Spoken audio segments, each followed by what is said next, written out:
Welcome, everyone.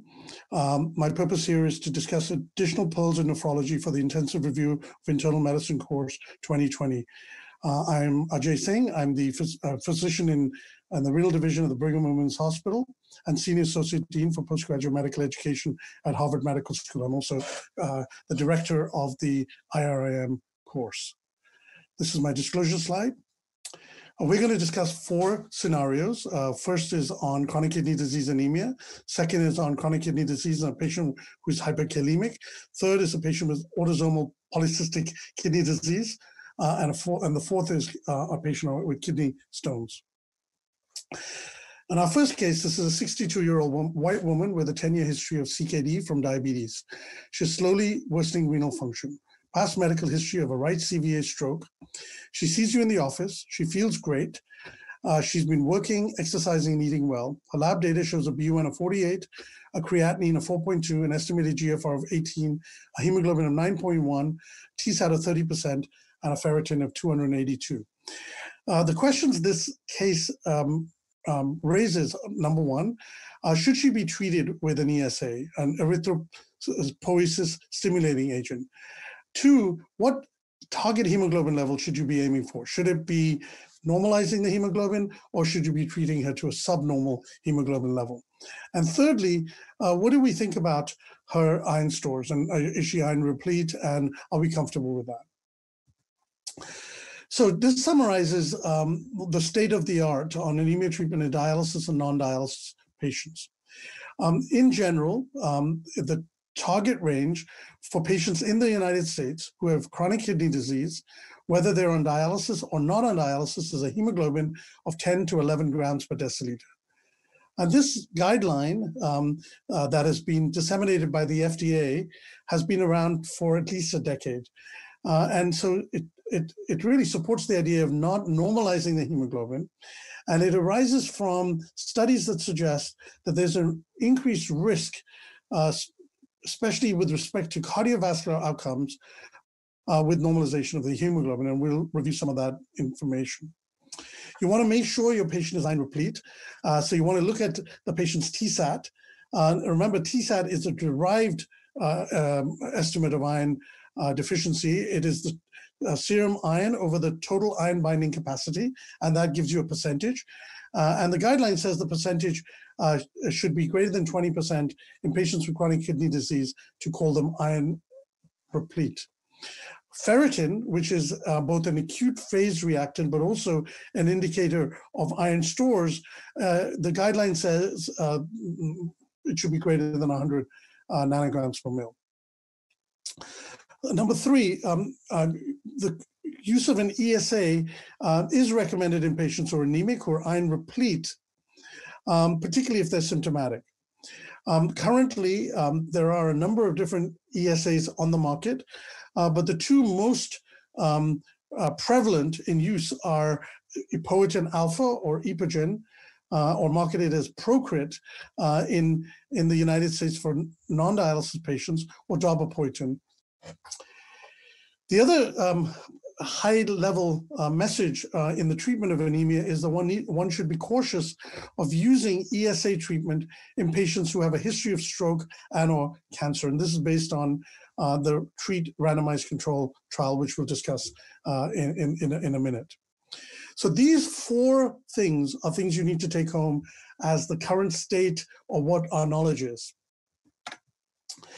Now, the TREAT study was a very important study that was published in the New England Journal of Medicine in 2009 by Mark Pfeffer and colleagues. This was in a population of patients who had chronic kidney disease and who were diabetic. And patients with anemia were recruited and either placed on Darbepoetin alpha, the ESA here, or placebo. In those patients targeted or treated with Darbepoetin alpha, the goal was normalization of the hemoglobin, 13 grams per deciliter or above. And in the patients treated with placebo, the goal was to keep them at a hemoglobin above 9 grams per deciliter. And this trial, a double-blind randomized control study, looked at two composite outcomes: a cardiovascular composite, which is shown on the left-hand side of the slide, and a renal composite shown on the right-hand side of the slide. And what you can see is that these Kaplan-Meier curves are essentially superimposable. There's no benefit with respect to cardiovascular composite, the cardiovascular composite endpoint, or with respect to the renal composite endpoint with treatment with darbepoetin. So the real question is, what's the benefit of treatment of anemia? Well, the answer is the benefit of treatment for anemia is not on hard endpoints such as cardiovascular or renal. I think the real benefit of treatment for anemia is whether you can actually improve quality of life, make patients feel better, make them less fatigued. And so in our case that I cited in the prior slide, this patient was doing fine. She was exercising, she was feeling good. So treatment of anemia really would not be ordinarily necessary. The other point that came out of the TREAT study was the increased risk of stroke, both fatal and non-fatal, among patients treated with darbepoetin. So among those patients treated, there was a nearly twofold increase risk of stroke with treatment as compared to treatment with placebo. And very importantly, the risk of stroke doubled among patients on an ESA who'd had a prior stroke. Now, as you recall, the study population were patients with diabetes, with chronic kidney disease who had anemia, and this finding has not been generalized to other subsets of patients. So this finding has not been replicated, for example, in non-diabetic patients. But it is certainly something to give you pause with respect to treatment, especially among patients who already have a history of stroke.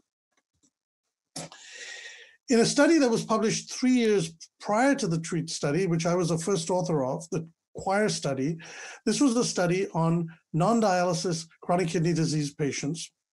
And it was a open label study where treatment occurred or was used in both arms. So patients were treated in both arms with epoetin alpha. In one arm, the goal was to increase the hemoglobin to 13.5 grams per deciliter, and in the other arm to keep the hemoglobin at 11.3 grams per deciliter. And you can see that when you looked at the composite cardiovascular endpoint of death, MI, CHF, and stroke, that there was a higher risk in trying to increase the hemoglobin using ESA versus in controls. So you can see about a 33% higher risk of increasing the hemoglobin to near normal ranges at 13.5 grams per deciliter compared to 11.3 grams per deciliter. When you look at the components of this composite endpoint, what appeared to be driving this increased risk was death. There were 65 deaths, and there was a significantly higher rate, nearly 50% higher rate of death in those patients in whom a higher hemoglobin was targeted. There was also a higher rate, but it was not statistically significant, a higher trend of CHF hospitalizations, but no difference in stroke or myocardial infarction.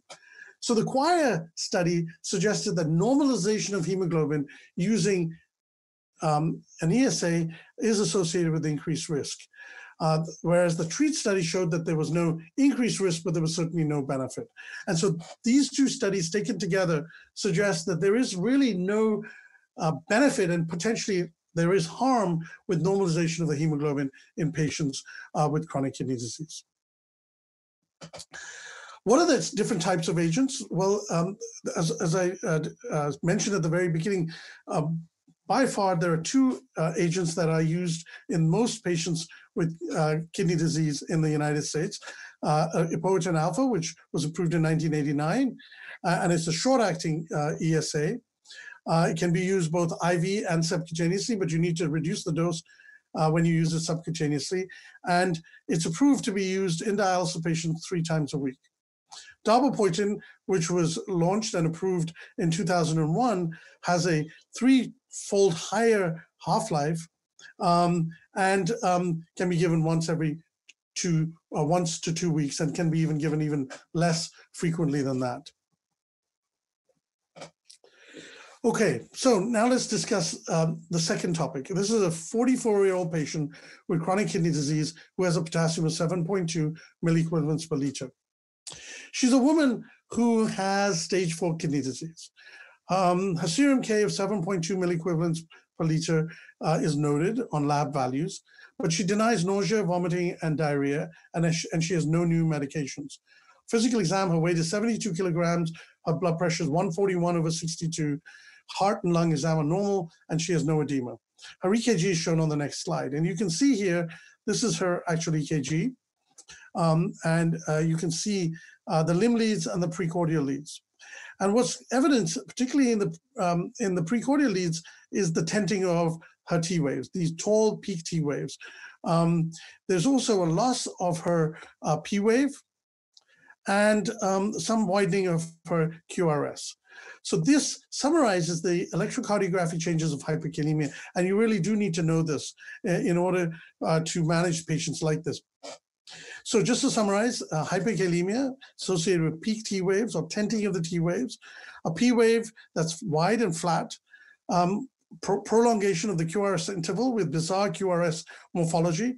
You can sometimes see high-grade AV block with slow junctional and ventricular escape rhythms, a conduction block, which can manifest as either a bundle branch block or as a fascicular block, and as a pre-terminal rhythm, the development of sine wave periods. So certainly this last feature or abnormality is not something you want to be seeing because it's often a prelude to ventricular tachycardia or ventricular fibrillation. Causes of hyperkalemia are shown in this next slide, and they can be listed or broadly characterized as an increase in intake, a decrease in renal excretion, intra to extracellular shifts, and artifactual. The most common causes of hyperkalemia among patients with kidney disease tend to be increased intake because they're not excreting potassium. So anything they take in, if that potassium is absorbed from the foods they eat, can result in hyperkalemia. Obviously, in patients with kidney disease, reduced renal excretion can be a source of hyperkalemia. And in patients with kidney disease, drugs such as potassium-sparing diuretics, spironolactone, triamterene, amiloride can also be important causes. And of course, always added to that list are nonsteroidals. Adrenal insufficiency can also be an important cause, but it's not common.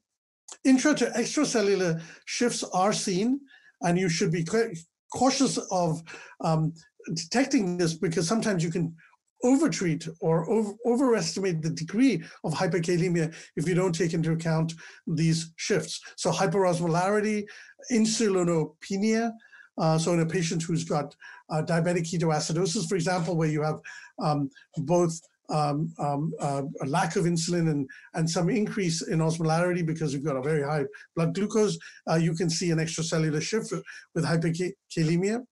Metabolic acidemia, again, there's a shift, and medications such as beta blockade. Artifactual is important, again, something that you should detect, particularly in vitro hemolysis for a sample that's been lying around for too long, leukocytosis, thrombocytosis. And then pseudohyperkalemia is a cause not seen very commonly. So what is the management of hyperkalemia in a patient who's in the ambulatory setting? And I like to divide this into 3 categories based on the level of potassium. A potassium of less than 5.5, potassium between 5.5 and 6, and a potassium greater than 6. Among patients with a potassium of less than 5.5, especially in those patients without any evidence of structural cardiovascular disease, or in patients who are chronically on the high side with respect to their potassium, this might be a chronic dialysis patient, or a patient with chronic kidney disease who comes in constantly with high normal potassium, or then the treatment there is really to hold the potassium raising medication. So you want to be conservative. You might want to recheck, bring the patient in for a recheck in the laboratory. The situation is different if the patient has structural cardiovascular disease.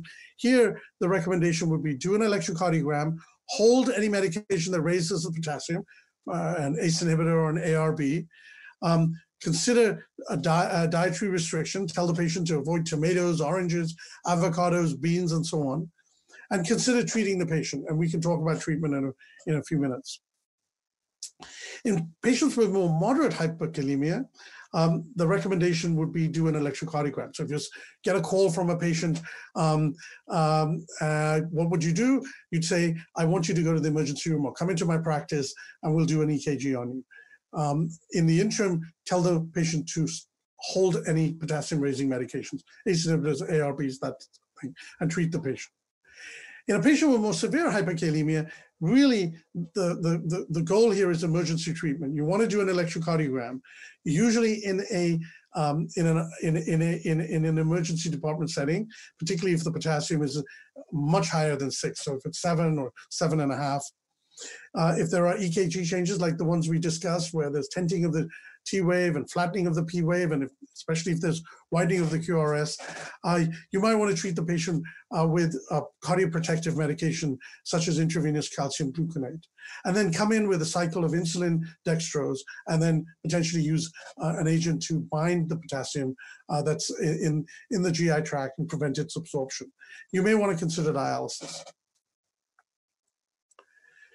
In a patient, of course, who comes in with a high potassium but doesn't have EKG changes, then you want to recheck the potassium.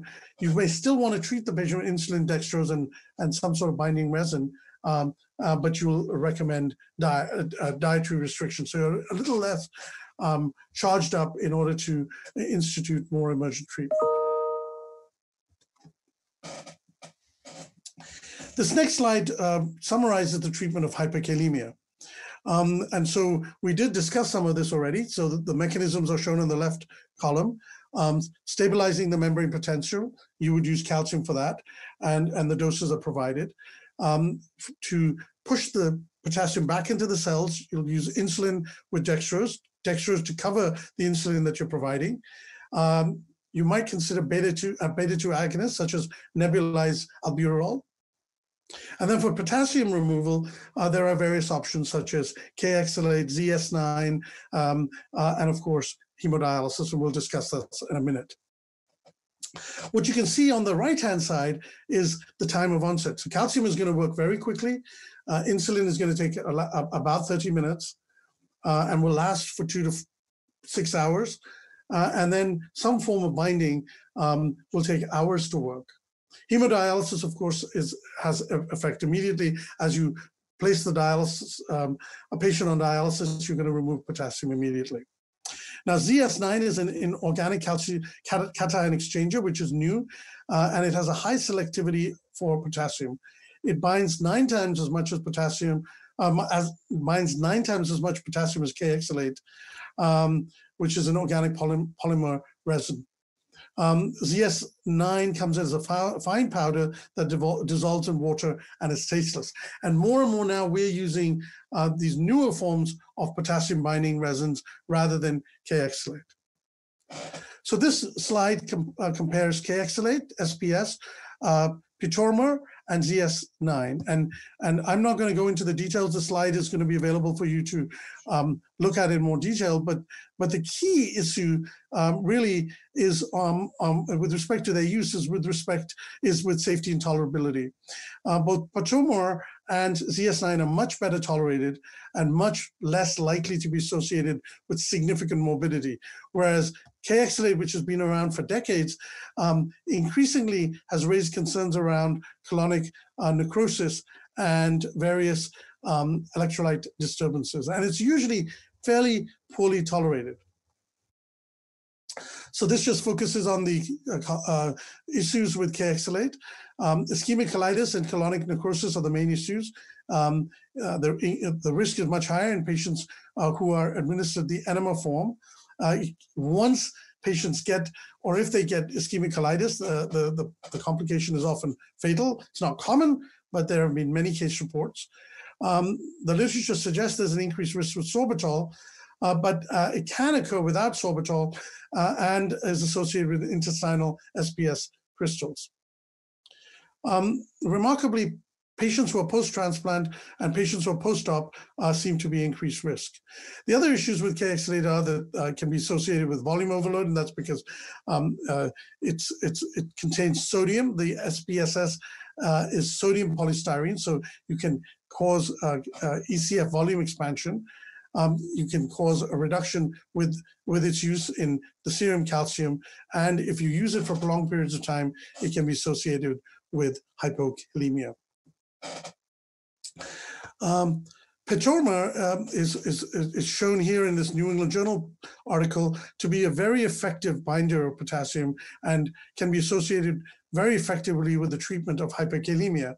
And so you can see at week 4, 76% of patients who had mild to moderate hyperkalemia reached their target potassium level. And it was not associated with significant adverse events, mild to moderate constipation about 11%, and hypokalemia about 3%.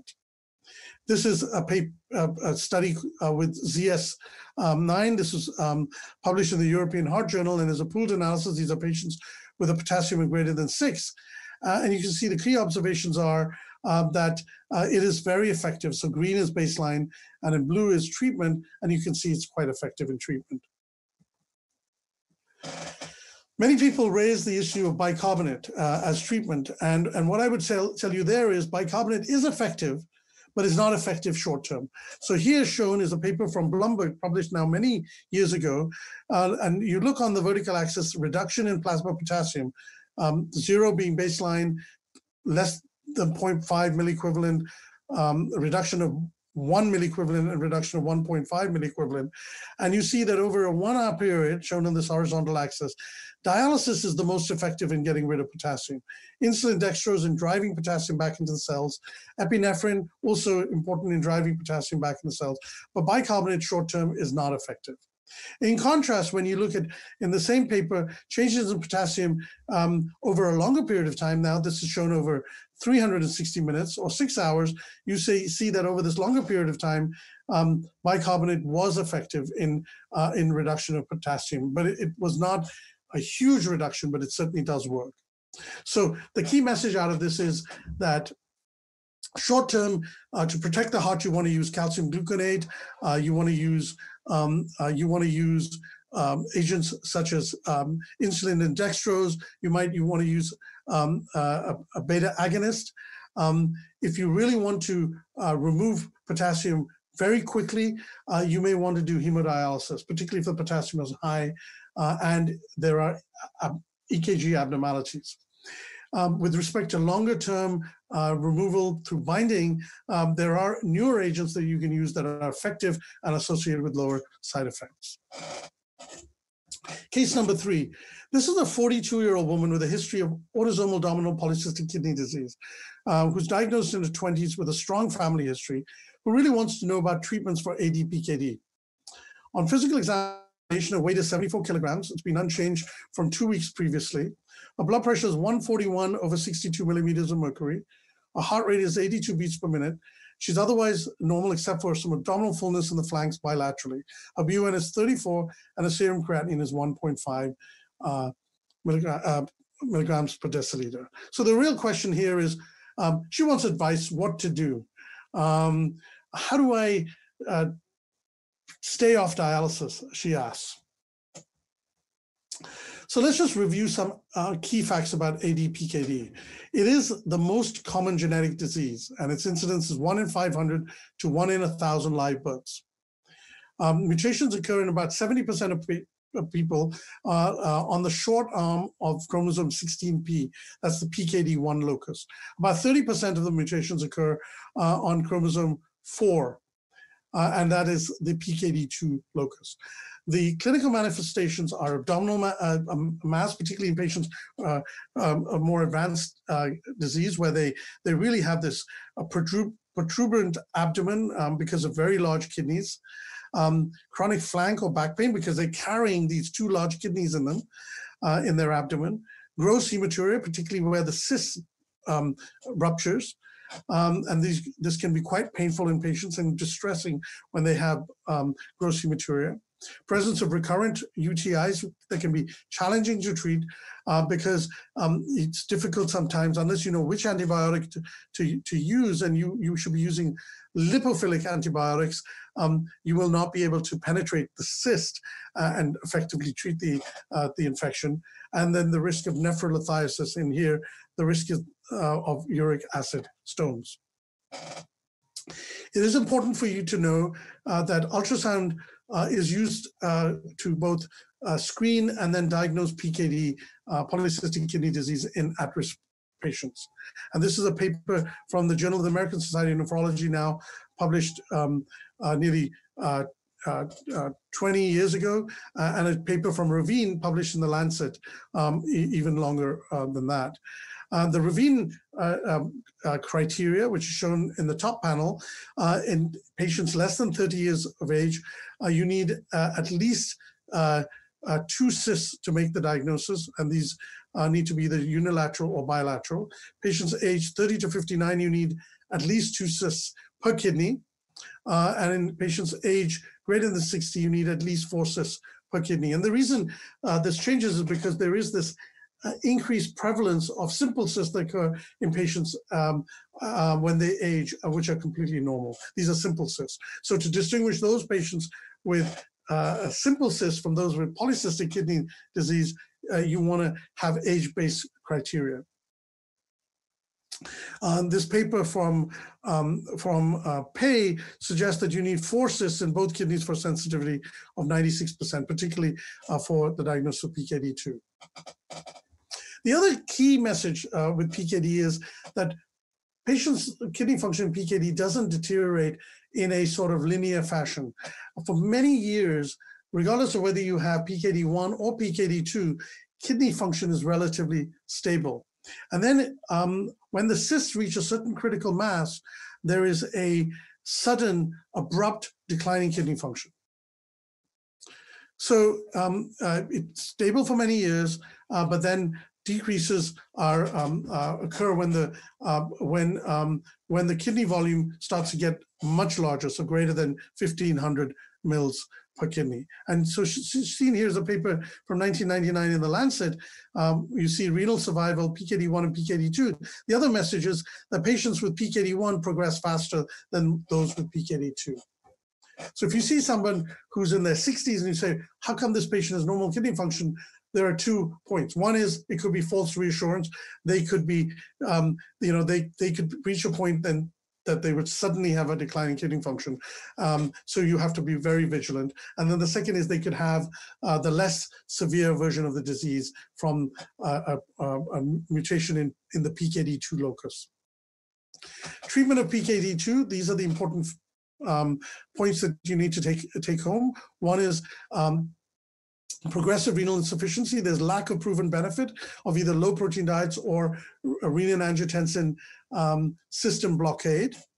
But there is evidence from papers published several years ago that rigorous blood pressure control in early PKD is effective in slowing the increase in total kidney volume. And remember, kidney volume ultimately is an outcome, because after the kidneys get to a critical mass, you will get this precipitous decline in kidney function. So rigorous blood pressure control does serve to slow increase in kidney volume. But over the period of time these patients were studied in this trial, there was no overall change in estimated GFR. But clearly, the take-home message is that if you want to prevent increase in kidney volume, which in a sense is a surrogate marker for progression, then rigorous blood pressure control, particularly in early PKD, is important. Many of us who see patients with PKD will also recommend to patients a high water intake, and that's to influence the water channel, and there's some evidence that that works. And I recommend patients drinking more than 2.5 liters per day. And then you want to manage the extrarenal manifestations. You want to intervene as needed for symptoms. You want to think about screening patients for cerebral aneurysms, particularly if they have a family history of cerebral aneurysms. And you want to think about antibiotic prophylaxis if they have a history of or evidence of valvular regurgitation. And among patients who have particularly liver cystic disease, you want to avoid estrogen or progesterone, particularly in women. The final topic or case is topic number 4, which is a patient with kidney stones. So this is a 37-year-old man who presents with a 2-hour history of excruciating pain in the left groin. It started in the left flank and was associated with an episode of gross hematuria. And there's a past medical history of right flank twinges. Of physical examination, he looked in pain. He was writhing and sweaty. He had a weight of 72 kilograms, a blood pressure of 155 over 80, a heart rate of 105.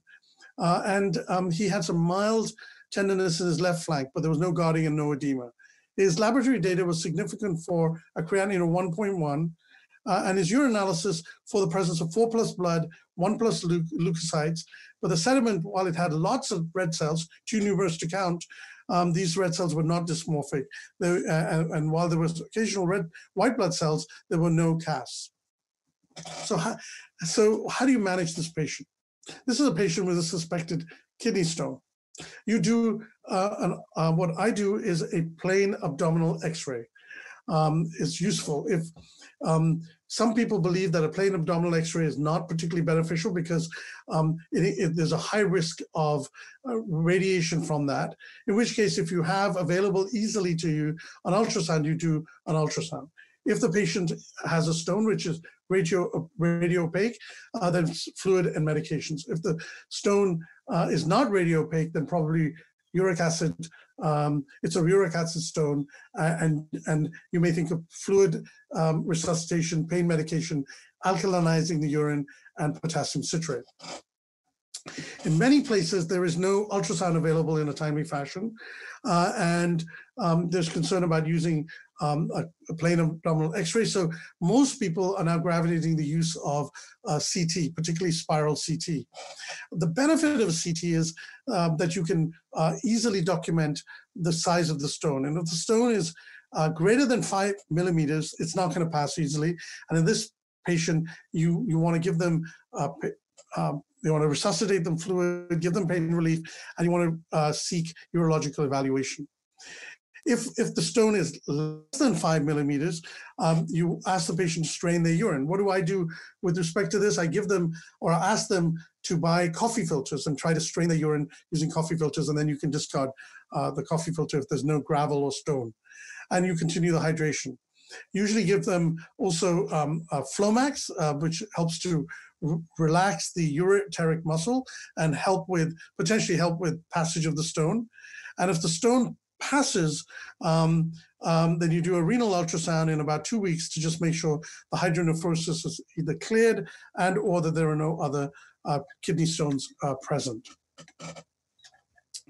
The scenarios on the left are very common, and one of the things I would recommend is after all of this has been done, you refer the patient to a nephrologist, because what we would then do is an analysis, not only get a stone analysis, the stone is passed, but also do a chemical analysis of the urine to see what characteristics in the urine deem this person to be a stone former. Are they hypercalciuric? Are they hypocitriuric? Do they have too much oxalate in the urine? And so on and so forth. Now, what happens if they have a uric acid stone? You've done the conservative things. You've done the CTs. You see a staghorn calculus. If that is present, then percutaneous lithotomy plus the use of ultrasound to destroy the stone is necessary. SWOL. If a staghorn calculus is not present, then based on the location of the calculus, you have to make a decision about using either SWOL or ureteroscopy. Imaging for patients, non-contrast helical CT with a stone protocol is the gold standard in most places. Not everywhere is CT available, emergently. If it's available, use it. If that's not available, use ultrasound. If that's not available, a plain KUB is often reasonable. The advantage of a non-contrast helical CT is it detects stones not visible by KUB and has a significantly better sensitivity and specificity most of us have completely stopped using an IVP, an intravenous pyelogram. Ultrasound, particularly for patients needing avoidance of radiation, so pregnant patients, individuals of childbearing age, of IVP is no longer favored due to low sensitivity, and there's a higher radiation exposure. A KUB will miss radiolucent uric acid stones. It's probably the most easily available test in a patient with writhing with pain. There is an increased risk of radiation exposure, but it does have a benefit of being easy to do, and it's highly available. But it will miss small stones or stones with overlying bony structures, or when there's gas in the intestine. What happens if stones don't show up on imaging? 85% of stones are radiopaque. They're calcium containing or cysteine containing, and you see them, and you see that picture here. 15% of stones are radiolucent, and these are usually uric acid stones or Indinavir stones. And so that's why it's very important, particularly if you don't see the stone, but everything suggests a stone, to do a CT using the stone protocol. Treatment, we've discussed this. If the stone is less than 5 millimeters, it might pass spontaneously. And so observation, pain control, use of Flomax, straining the urine is important. If the stone is greater than 5 millimeters, refer the patient to urology. Risk factors for stones are shown here. Dehydration concentrates the stone-forming constituents, anatomical abnormalities. This promotes stasis, infection, and/or crystal adhesion. Changes in urine, pH, diet, and medication, all are important risk factors. Probably the most important risk factors are dehydration and diet, because patients that you see, you can have that, you can modify that. Medications, I don't see that as a common cause of kidney stones, but certainly taking a good history and particularly focusing on family history, on eating habits, and so on is quite important. Just to review this, 70 to 80% of kidney stones are calcium oxalate stones, 10 to 15% are uric acid stones, 10 to 15% are magnesium ammonium phosphate stones or struvite infection-related stones. Less than 1% are cysteine stones. Cysteine stones you're going to hear about more in the boards rather than in real life. So I'm going to stop at this point. Thank you for your attention, and these are the references. Thank you.